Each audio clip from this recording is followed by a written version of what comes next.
મનમાં વિચાર આવે કે આટલા દોષો થઈ રહ્યા છે, આટલી મુશ્કેલીઓ આવી રહી છે, આટલી તકલીફો આવી રહી છે, તો હવે હું ક્યાં જાઉં, કોની પાસે જાઉં? શું મારા ગુરુ ઘર છે તેમને ત્યાં જઈને પ્રશ્નો કરું કે મારા જીવનમાં કેમ દુઃખ આવી રહ્યા છે? કોઈ બીજા પંડિત પાસે જાઉં, કોઈ બીજા જ્યોતિષ પાસે જાઉં? મનમાં એવા હજારો પ્રકારના વિચારો આવે અને ક્યાંક ને ક્યાંક આપણે હાર માનીને ફરી ઘરના કાર્યોમાં લાગી જઈએ છીએ. તો આ બધા દોષ, આ બધા અપરાધનો શાસ્ત્રોમાં, ગ્રંથોમાં એક જ ક્રમ બતાવ્યો છે અને તેમાં જે ક્રમથી આપણે પ્રાયશ્ચિત કરી શકીએ, આપણા સર્વ પાપ નષ્ટ થઈ શકે, એ એક જ ક્રમ બતાવ્યો છે. અને તે છે જય શ્રી કૃષ્ણ સર્વદેવમય સર્વતીર્થમય મુક્તિદાયિની ગૌ માતા કી જય, શ્રી ગિરિરાજ ધરણ કી જય, શ્રી વલ્લભાધીશ કી જય, अपने अपने गुरुदेव की जय. આજે આ ભારત ભૂતલ પર ઘણા એવા વૈષ્ણવો બિરાજમાન છે જે ખૂબ ભાવ સાથે સેવા કરી રહ્યા છે. એવા પણ વૈષ્ણવો છે, એવા પણ મર્યાદીઓ છે જે ખૂબ 8-8 પ્રહરની પ્રભુની સેવાઓ કરી રહ્યા છે. પોતાનું સંપૂર્ણ દિનચર્યા, પોતાનો સંપૂર્ણ દિવસ પ્રભુની સેવામાં જ વ્યતીત કરી રહ્યા છે અને પોતાને આનંદિત માની રહ્યા છે. પણ તો પણ ક્યાંક ને ક્યાંક વૈષ્ણવોના મનમાં એવો વિચાર ક્યારેક પ્રગટે કે આટલી સેવા કર્યા બાદ પણ હું દુઃખી કેમ છું?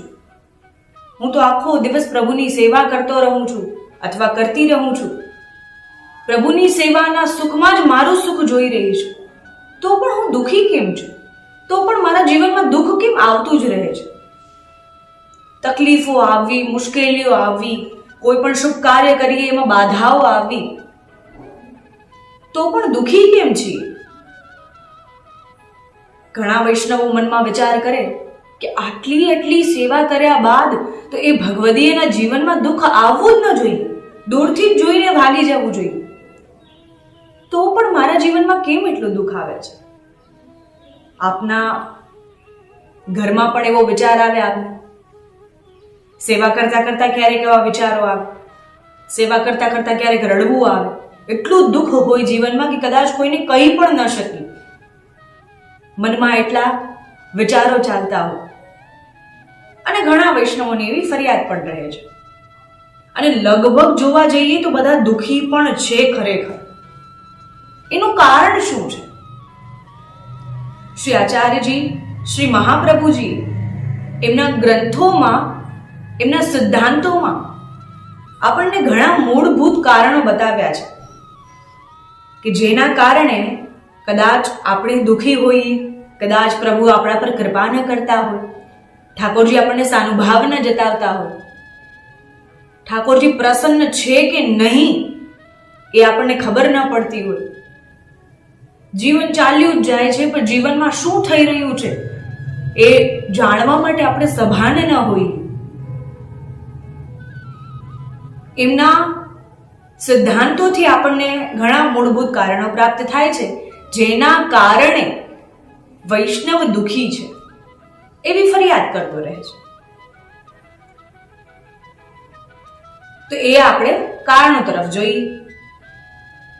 પહેલું છે તેમાં મુખરતા દોષ. સ્વમુખેથી ક્યારેય બીજા વિશે નિંદા કરવી એટલે મુખરતા દોષ. પોતાના મુખેથી ક્યારે કોઈ બીજાની નિંદા કરવી, ઈર્ષા કરવી, એના વિશે કુવિચારો લાવવા, ત્યારે એ જીવને મુખરતા દોષ લાગે છે. અને આજે કોણ મુખરતા દોષ કરતું નથી?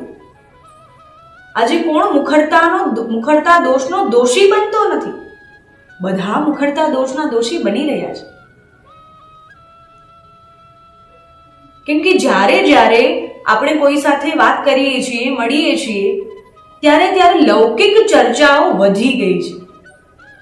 લૌકિક ચર્ચાઓ તરફ આપણું ધ્યાન વધારે દોરાય છે. અરે આપણને તો સમય ના મળવો જોઈએ પ્રભુની સેવામાંથી, તો પણ આપણું ધ્યાન લૌકિક ચર્ચાઓમાં જાય છે. એ શું આપને ખબર છે કે પહેલાની છોકરીએ તો પહેલા કોઈ બીજા સાથે લગ્ન કરી લીધું? એ હા, એ તો બીજી જ્ઞાતનો છે, એ તો બીજી જાતિનો છે, એ વૈષ્ણવ નથી. એવા એવા કુવિચારો મનમાં લાવી કોઈ પ્રત્યેની નિંદા કરવી ને કોઈ બીજાના જીવનમાં વધારે જિજ્ઞાસા પ્રગટ કરવી, એમાં આપણને ખૂબ આનંદ આવી રહ્યો છે. અને એ સમયે આપણને પ્રભુ યાદ આવતા નથી, આપણને પ્રભુ ભૂલાઈ જાય છે.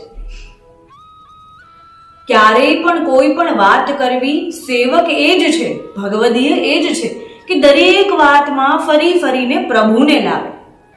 કે આજે તમે અમારા પ્રભુની સેવા આમ કરી, પ્રભુ માટે તમારે વસ્ત્રો લેવા જવા છે, પ્રભુ માટે તમારે વસ્ત્રો સિદ્ધ કરવા છે, પ્રભુ માટે મારે માલાજી સિદ્ધ કરવી છે.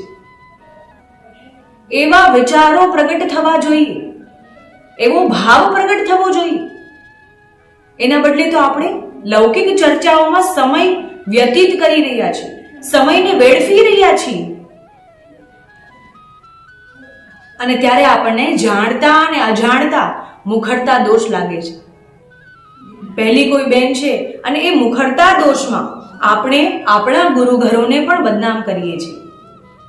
પહેલી કોઈ બેન છે એ તો ગુરુઘરને ત્યાં આવું કાર્ય કરવા જાય છે. પહેલા કોઈ ભાઈ છે, પહેલા કોઈ પુરુષ છે એ તો ત્યાં આમ કાર્ય કરવા જાય છે. પણ એવી નિંદા આપણે આપણા મુખેથી કેમ કરવી? એવી નિંદા ક્યારેય ન કરવી જોઈએ. અને ત્યારે આપણે મુખરતા દોષના દોષી બનીએ છીએ અને આપણને અપરાધ લાગે છે. ત્યારબાદ છે દ્રષ્ટિ દોષ. આપણે મનમાં વિચાર કરીએ કે પહેલું ગુરુઘરને ત્યાં તો આ કાર્ય થાય છે, ગુરુઘરને ત્યાં તો પેલી જાય છે, તો એ જોઈને આપણે મુખ ફેરવી લઈએ છીએ, જોતા નથી એને. આપણે મુખ ફેરવી લઈએ છીએ અને વિચાર કરીએ છીએ મારો છોકરો થોડી છે, ત્યાં મારી દીકરી થોડી જઈ રહી છે, મારી બહુ થોડી જઈ રહી છે. અને એવા મનમાં કુવિચાર લાવીએ છીએ. કોઈના પર કુદ્રષ્ટિ કરવી, કોઈને અપવિત્રતાની દ્રષ્ટિથી જોવું, કોઈને નકારાત્મક દ્રષ્ટિથી જોવું, ત્યારે આપણને દ્રષ્ટિ દોષ લાગે છે. આપણા ગુરુઘરને ત્યાં પણ આપણે અપવિત્રતા ફેલાવી રહ્યા છીએ. ત્યાં પણ આપણે કુદ્રષ્ટિ નાખી રહ્યા છીએ. આપણે ભૂલી ગયા છીએ કે એ તો આપણું સર્વસ્વ છે. એટલા માટે જીવ દ્રષ્ટિ દોષનો દોષી બને છે અને અપરાધ પોતાના માથે લે છે. અને એ જાણતા અને અજાણતા પણ હોઈ શકે. તો ક્યારેય મુખરતા દોષ અને દ્રષ્ટિ દોષના દોષી બનવું જોઈએ નહીં. આપણા ગુરુઘરો જ્યારે આપણને કંઠી પધરાવે, સેવા પધરાવે, ત્યારે આપણને આ સિદ્ધાંતો સમજાવે છે, ભલી ભાંતિ રીતે સમજાવે છે. એમના વચનામૃતમાં પણ આપણે ક્યાંય ને ક્યાંય સાંભળ્યું જ હોય છે. તો પણ આપણે જીવ એટલા અબોધ છીએ કે વારંવાર આ અપરાધોના દોષી બનીએ છીએ. પ્રભુની સેવામાંથી ધ્યાન બીજે ગયું તો કોઈ બીજા પર દ્રષ્ટિ નાખીને. અને ખરેખર પ્રભુની સેવામાં તો એટલી ભિન્ન ભિન્ન સેવાઓ છે કે આપણું ધ્યાન બીજે જવું જ ન જોઈએ. પ્રભુને મંગલા કરવી, પ્રભુને મંગલ ભોગ ધરવો, મંગલ ભોગ સાજવો, તેની તૈયારીઓ કરવી, બધું મંદિર વસ્ત્ર કરવું, મંદિર ચોખ્ખું કરવું, પોતનું કરવું, રાજભોગ સિદ્ધ કરવો, સ્નાન કરાવવા, શ્રૃંગાર કરાવવા, અનોસર કરવા, ઉત્થાપન ભોગ ધરવો, કેટલી સેવાઓ છે. એમાંથી આપણને નિવૃત્તિ મળવી જ ન જોઈએ, સમય મળવો જ ન જોઈએ કે આપણું ધ્યાન અને આપણી દ્રષ્ટિ કોઈના પર પડે. અને કેમ કે આપણને સમય મળી રહ્યો છે, અર્થાત આપણું ધ્યાન સેવામાં નથી, કેવલ અને કેવલ આપણે આડંબર કરી રહ્યા છીએ.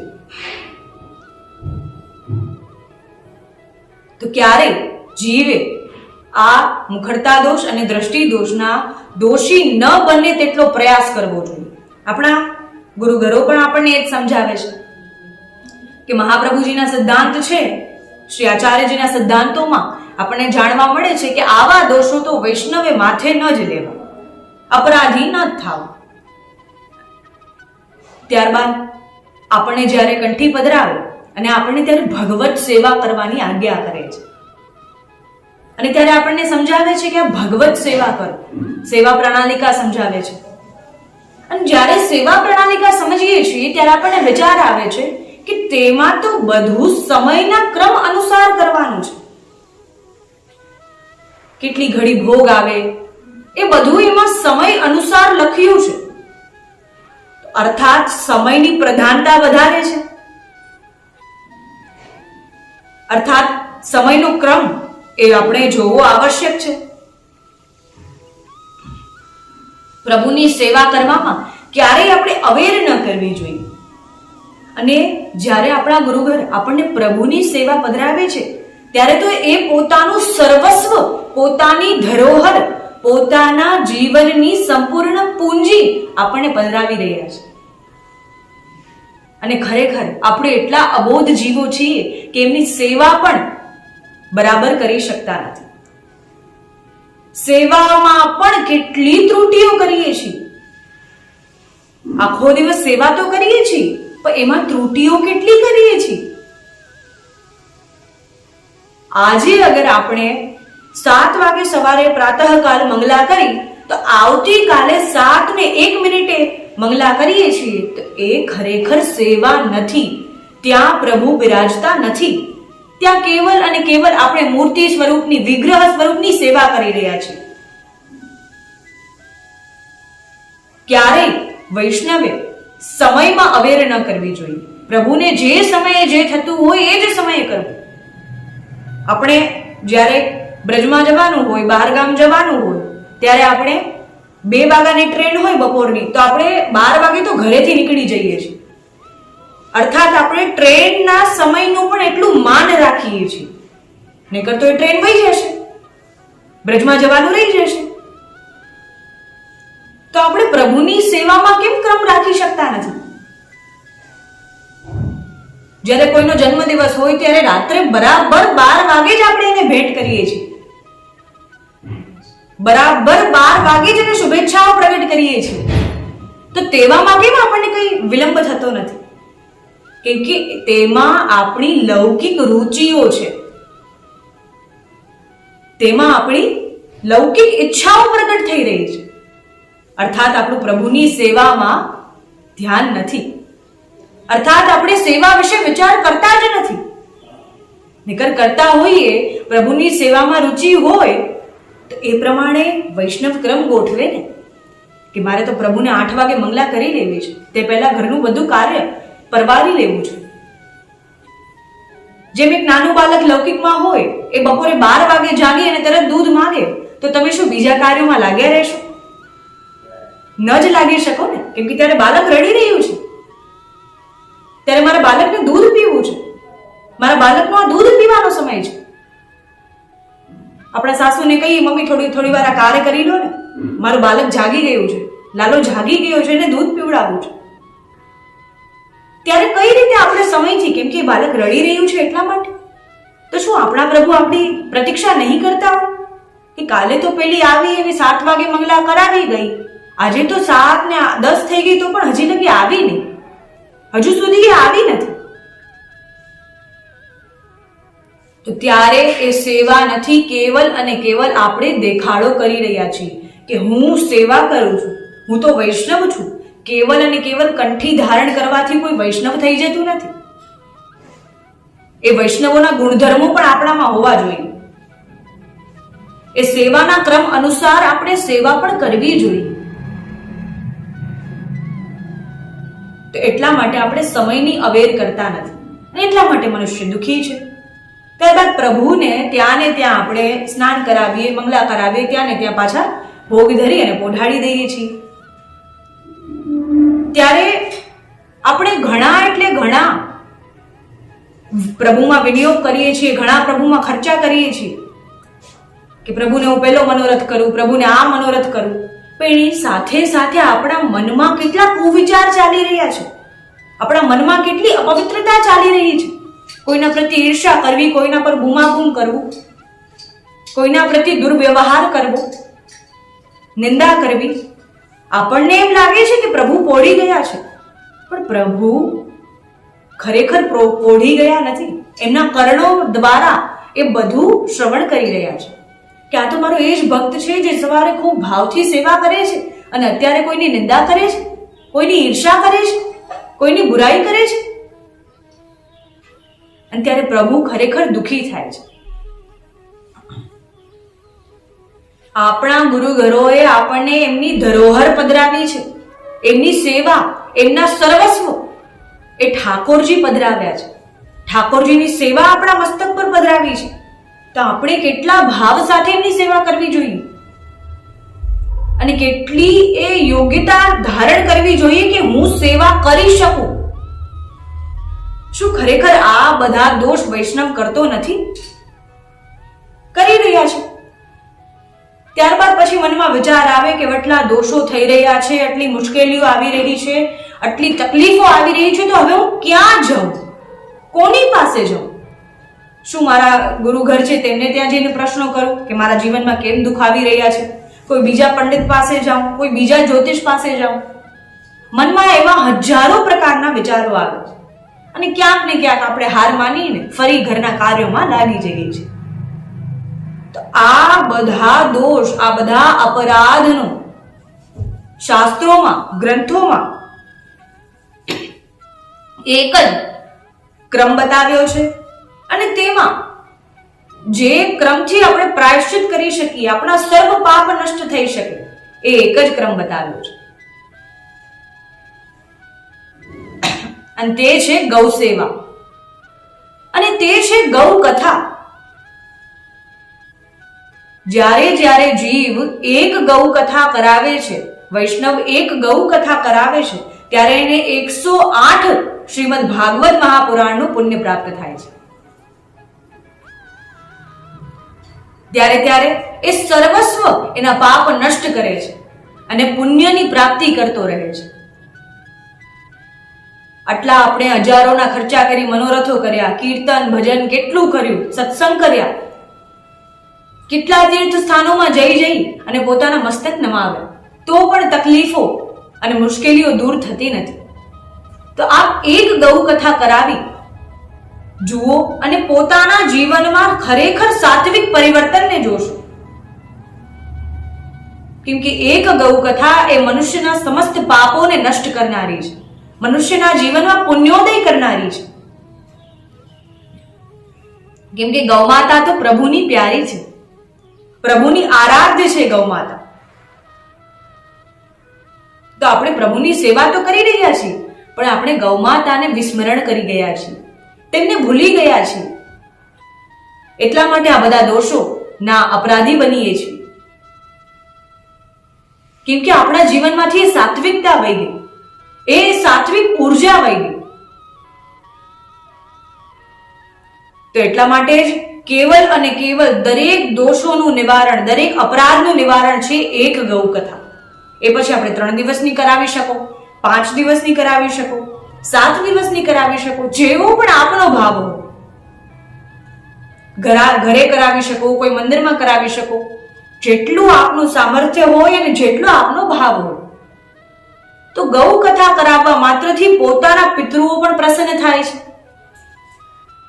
પિતૃદોષ નડતો હોય એ બંધ થાય છે, એ દોષ દૂર થાય છે અને દરેકના જીવનમાં સુખ, સમૃદ્ધિ અને આનંદની પ્રાપ્તિ થાય છે. ઘરના દરેક પરિવારજનો એ સુખેથી રહેવા લાગે છે. તો એટલા માટે ગૌ સેવા માટે ભાવ પ્રગટ થવો જોઈએ. આપણા ગ્રંથોનું જ્યારે અવલોકન કરીએ છીએ ત્યારે આપણને જાણ થાય છે કે જ્યાં સુધી વૈષ્ણવ ગૌમાતાની સેવા કરતો નથી ત્યાં સુધી પ્રભુની સેવાનો અધિકારી નથી, ત્યાં સુધી ઠાકોરજી એના પર સાનુભાવ જતાવતા નથી, ત્યાં સુધી ઠાકોરજીની સેવા કરવાનો અધિકારી બનતો નથી. આપણા આંગણે કોઈ ગૌમાતા આવી હોય જે રોટલી આપણા પાસેથી માંગી રહી હોય, રોટલીની આશાથી આપણા તરફ જોઈ રહી હોય, અને ત્યારે આપણે દંડો લઈએ છીએ અને એને ભગાવી દઈએ છીએ અને ભીતર આવી, મંદિરમાં આવી અને સેવા કરવા લાગી જઈએ છીએ. ત્યારે પ્રભુ મનમાં વિચાર કરે કે જ્યારે સાક્ષાત 33 કોટી સ્વરૂપે તારા આંગણે આવી ઊભો, ત્યારે તે આવી અને મને દંડો મારી ભગાડી દીધો અને હવે અંદર આવી તો સેવાનું આડંબર કરી રહી છે, સેવાનો દેખાડો કરી રહી છે. ત્યારે ખરેખર જીવ દોષી બને છે. કેમ કે ગૌમાતામાં તો સર્વસ્વ દેવતાઓ બિરાજમાન છે. તો ગૌમાતા એના જ આંગણે આવે છે જેના પર પ્રભુ કૃપા કરે છે. ગૌ કથાનો વિચાર તેના જ મનમાં પ્રગટ થાય છે જેના પર પ્રભુ કૃપા કરે છે, જેના પર ઠાકોરજી સાનુભાવ જતાવે છે, જેના પર પ્રભુ કૃપા કરવાના હોય છે, જેનો પુણ્યોદય થવાનો હોય છે, જેના પિતૃઓ એના પર પ્રસન્ન થવાના હોય છે. તો આ જ રીતે દરેક વૈષ્ણવે એનો વિવેક રાખવો જોઈએ કે આ દરેક અપરાધોના દોષી ન બની એટલો પૂરો પ્રયાસ કરીએ. અને આજ સુધી જેટલા દોષ થઈ ગયા છે, જેટલા અપરાધ થઈ ગયા છે, તેનું એક જ નિવારણ શાસ્ત્રોમાં બતાવ્યું છે, એ છે ગૌ કથા. તો આ જ રીતે આપનો જેટલો પણ ભાવ હોય, જેટલું પણ સામર્થ્ય હોય, તે પ્રકારથી કથા કરવાવો અને પોતાના જીવનમાં સાત્વિક પરિવર્તન જુઓ, પોતાના જીવનમાં એવું સાત્વિક પ્રમાણ જુઓ કે કથા કર્યા પહેલા મારું જીવન કેવું હતું અને કથા કર્યા બાદ મારું જીવન કેવું છે. તો આ જ રીતે ઠાકોરજીની સેવા કરતા રહો, ગૌમાતાની સેવા કરતા રહો. ગૌમાતાની સેવા માટે બીજાને પણ પ્રેરિત કરો. ગૌમાતા અવશ્ય આપનું કલ્યાણ કરશે. જય શ્રી કૃષ્ણ, જય ગિરિરાજ.